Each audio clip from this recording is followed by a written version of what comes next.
ಮದ್ದೂರು ಪಟ್ಟಣದಲ್ಲಿ ಗಣಪತಿ ಮೂರ್ತಿ ವಿಸರ್ಜನೆ ವೇಳೆ ಅನ್ಯಕೋಮಿನ ಯುವಕರು ಕಲ್ಲನ್ನು ಎಸೆದಿದ್ದಾರೆ ಅಂತ ಹೇಳಿ ಮದ್ದೂರು ಪಟ್ಟಣದಲ್ಲಿ ಹಿಂದೂ ಕಾರ್ಯಕರ್ತರು ಪ್ರತಿಭಟನೆ ಕೂಡ ನಡೆಸ್ತಾ ಇದ್ದಾರೆ. ಈಗ ಪರಿಸ್ಥಿತಿ ಹೇಗಿದೆ, ಇನ್ಸಿಡೆಂಟ್ಗೆ ಕಾರಣ ಏನು, ಇವೆಲ್ಲವುಗಳ ಬಗ್ಗೆ ಮಾತಾಡೋಕ್ಕೆ ಎಲ್ಲೊಂದು ವಿಭಾಗದ ಎಡಿಜಿಪಿ ಆದಂಥ ಹಿತೇಂದ್ರ ಸರ್ ನಮ್ಮ ಜೊತೆಲಿದ್ದಾರೆ. ಸರ್, ನಿನ್ನೆ ಗಣಪತಿ ಮೂರ್ತಿ ವಿಸರ್ಜನೆ ವೇಳೆ ಈ ಒಂದು ಇನ್ಸಿಡೆಂಟ್ ನಡೆದಿದೆ. ಬೇಸಿಕಲಿ ಏನಾಗಿರುವಂಥದ್ದು ಸರ್ ಈ ವಿಚಾರ?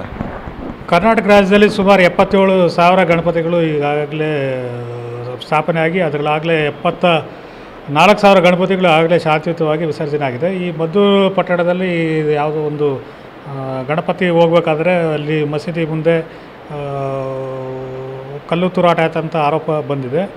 ಆರೋಪ ಬಂದ ತಕ್ಷಣ ನಮ್ಮವ್ರು ಹೋಗಿ ಅದನ್ನು ನಿಯಂತ್ರಣ ಮಾಡಿ ಅದನ್ನು ಕಂಟ್ರೋಲ್ ತೊಗೊಂಡು ನೆನ್ನೆ ವಿಸರ್ಜನೆ ಮುಗಿದಿದೆ. ಅದು ಆಮೇಲೆ ಕಲ್ಲು ತೂರಾಟದ ಆರೋಪದ ಮೇಲೆ 14 ಜನರನ್ನು ಈಗಾಗಲೇ ಬಂಧಿಸಲಾಗಿದೆ. ಇನ್ನೂ ಒಂದು 6 ಜನದ್ದು ಆಲ್ರೆಡಿ ಬಂಧನ ಪ್ರಕ್ರಿಯೆ ನಡೀತಾ ಇದೆ.